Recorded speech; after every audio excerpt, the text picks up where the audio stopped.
15 अप्रैल 1912 दुनिया की वो तारीख है जब दुनिया का सबसे बड़ा बहरी जहाज टाइटैनिक 1500 पैसेंजर समेत अटलांटिक ओशन में एक आइसबर्ग से टकराकर पानी में डूब गया था। इस हादसे ने टाइटैनिक के मालिक के इस दावे को भी गलत साबित कर दिया कि टाइटैनिक कभी भी डूब नहीं सकता। अटलांटिक ओशन की गहराई में पड़े हुए टाइटैनिक बहरी जहाज के टुकड़े कई दास्तानें सुनाते हैं। व्यूअर्स, टाइटैनिक अपने ज़माने में सबसे बड़ा बहरी जहाज था। इस पर 3600 पैसेंजर सफ़र कर सकते थे। व्यूअर्स, वीडियो को पूरा देखने के लिए मेरे यूट्यूब चैनल अमेजिंग वर्ल्ड पर अगर आप न्यू हैं तो प्लीज़ सब्सक्राइब कीजिए और साथ लगे बेल आइकन को प्रेस करने के बाद ऑल पर क्लिक करें ताकि मेरी हर नई आने वाली वीडियो का नोटिफिकेशन सबसे पहले आप तक पहुंचे। व्यूअर्स, टाइटैनिक की तामीर 1907 में आयरलैंड के शहर बेलफास्ट में शुरू हुई। इस शहर को बहरी जहाज़ों की तामीर का मरकज़ भी कहते हैं।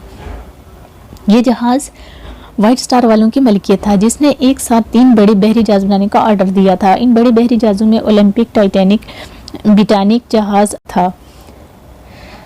टाइटैनिक की तरह ब्रिटानिक भी एक बदकिस्मत बहरी जहाज़ निकला। पहली जंग अजीम के दौरान 1914 में एक बारूदी सुरंग से टकरा कर डूब गया था। टाइटैनिक के अंदर जान बचाने वाली 32 लाइफ बोट्स की गुंजाइश थी, लेकिन इस जहाज़ को इसके मालिक ने इतना महफूज समझा था कि लाइफ बोट्स की तादाद कम करके सिर्फ 20 कर दी गई थी।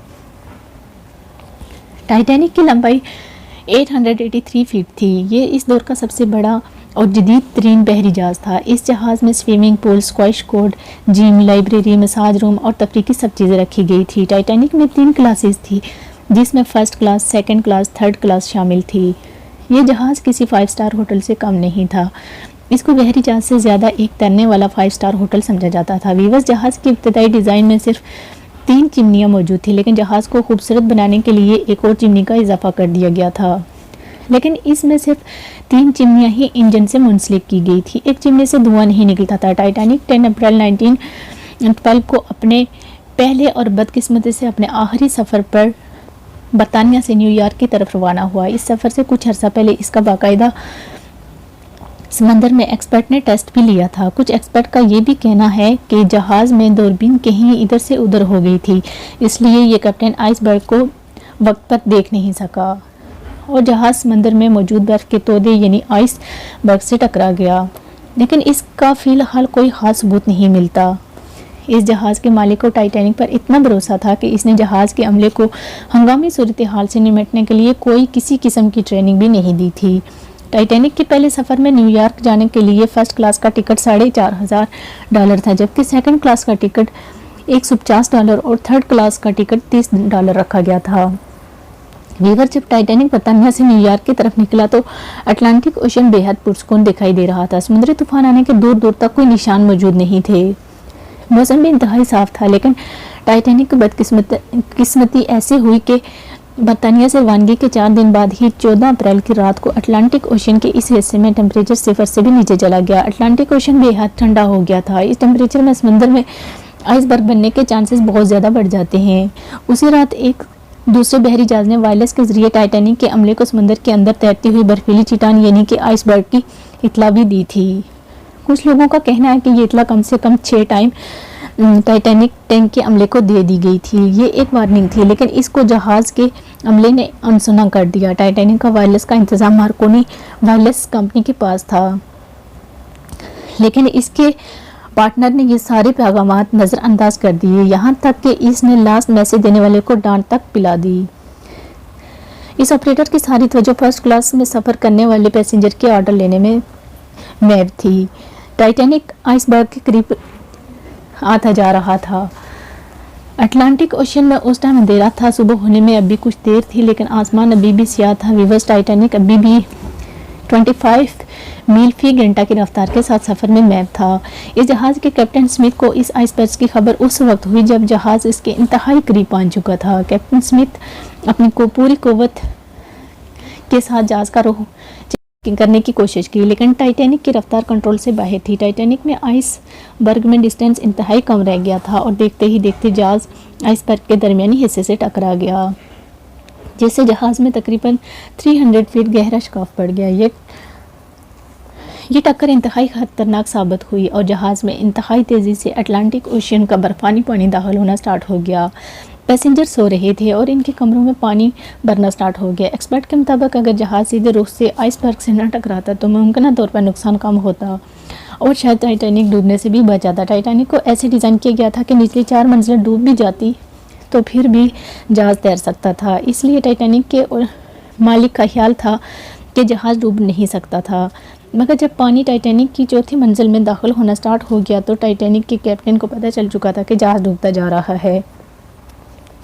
कैप्टन फौरी तौर पर वायरलेस के ज़रिए पैगाम भी नशर करने लगा, लेकिन अब बहुत देर हो चुकी थी। व्यूअर्स, आपको बताती चलूँ कि टाइटैनिक इस दौर में मदद के पैगाम जारी करने वाला तारीख का पहला बहरी जहाज़ था। आइसबर्ग से टकराने के बाद टाइटैनिक को मुकम्मल डूबने में 2 घंटे 40 मिनट लगे। मदद के लिए 20 लाइफ बोट्स टाइटैनिक पर मौजूद थी और सबसे पहले फर्स्ट क्लास के लोगों को इन लाइफ बोट्स में सवार किया गया। कश्तियों के ज़रिए 1200 लोगों की जानें बचाई जा सकती थी, लेकिन अफरा तफरी के आलम में इब्तदाई लाइफ बोट्स में कम लोगों को बिठाया गया। ये लाइफ बोट्स फ़ौरन टाइटैनिक से दूर होती चली गई, जबकि एक लाइफ बोट तो गफलत की वजह से उलट भी गई थी। इसलिए जहां 1200 लोगों की जानें बचाई जा सकती थी, वहां सिर्फ 705 लोगों की जानें ही बचाई जा सकी। जिंदा बच जाने वालों में ज़्यादातर ख़वातीन और बच्चे शामिल थे। फर्स्ट क्लास के 94% पैसेंजर्स को बचा लिया गया, सेकंड क्लास के 81% पैसेंजर्स को बचाया गया, जबकि थर्ड क्लास के पैसेंजर्स को आखिर में कश्तियों पर सवार किया गया, जिसकी वजह से इनकी बड़ी तादाद अटलांटिक ओशन के गहरे और सर्द पानी में डूब गई। लोगों ने तो जान बचाने की खातिर जहाज़ से गहरे और ठंडे पानी में छलांगें भी लगा दी। इनको पता था कि अटलांटिक ओशन का सर्द पानी इनकी जान कुछ ही देर में ले लेगा। टाइटैनिक के डूबने की खबर सबसे पहले न्यूयॉर्क के एक न्यूज़ पेपर में शाया हुई, जिसमें ये कहा गया कि टाइटैनिक के तमाम पैसेंजर्स को बचा लिया गया, लेकिन ये खबर गलत थी। इस हादसे के ऊपर दुनिया की तारीख की सबसे मशहूर और कामयाब मूवी टाइटैनिक के नाम पर बनाई गई। कहते हैं कि टाइटैनिक के कैप्टन ने टाइटैनिक से निकलने की कोशिश ही नहीं की, बल्कि अपने रूम में जाकर इसने दरवाज़ा बंद कर लिया और वहीं अपनी जान भी दे दी। व्यूअर्स, टाइटैनिक के मतलब बहुत ही अमेजिंग इन्फॉर्मेशन दूँ कि टाइटैनिक इस दौर का सबसे बड़ा बहरी जहाज़ था, जबकि इस वक्त दुनिया का सबसे बड़ा बहरी जहाज़ हार्मनी ऑफ सीज़ है। टाइटैनिक रोज़ाना तकरीबन 600 टन का कोयला जलाता था, जिसको तकरीबन 176 लोगों की टीम संभालती थी। रोज़ाना तकरीबन 100 टन की रॉक टाइटैनिक से समंदर में फेंकी जाती थी। टाइटैनिक का इंटीरियर लंदन में मौजूद रिट्स होटल से कॉपी किया गया था। इस जहाज़ के अंदर अपना एक न्यूज़पेपर भी छुपता था, जो बाहर की दुनिया से लोगों को बाखबर रखता था। इसका नाम अटलांटिक डेली बुलेटिन था। टाइटैनिक को बनाते हुए 246 लेबर्स जख्मी हुए थे, जबकि 2 लेबर्स अपनी जान की बाजी से हाथ धो बैठे थे। टाइटैनिक को 31 मई 1911 को लॉन्च किया गया था। इसको देखने के लिए 1 लाख से ज़्यादा लोग मौजूद थे।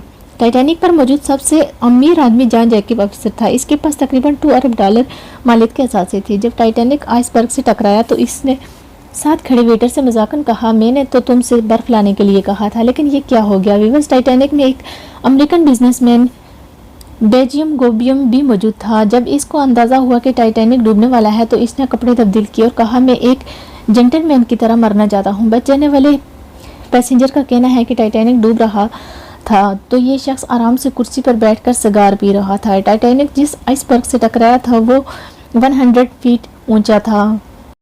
टाइटैनिक के डूबने तक इसमें मौजूद म्यूजिशियन तकरीबन 2 घंटे 5 मिनट तक म्यूज़िक बजाते रहे। टाइटैनिक का मलबा 1985 में ढूंढा गया। ये अटलांटिक ओशन में 12,500 फीट की गहराई में पड़ा हुआ है। टाइटैनिक के डूबने से पहले टाइटैनिक के कैप्टन के आखिरी अल्फाज अपने अमले के लिए थे कि मैं तुम सबसे बहुत खुश हूँ, क्योंकि तुम सब लोगों ने अपनी ड्यूटी बाखूबी निभाई है। इससे ज़्यादा हम कुछ नहीं कर सकते थे। टाइटैनिक में बच जाने वाले लास्ट इंसान मलविना डीन थी, जो कि 31 मई 2009 को 97 ईयर्स की एज में इस दुनिया से चल बसी।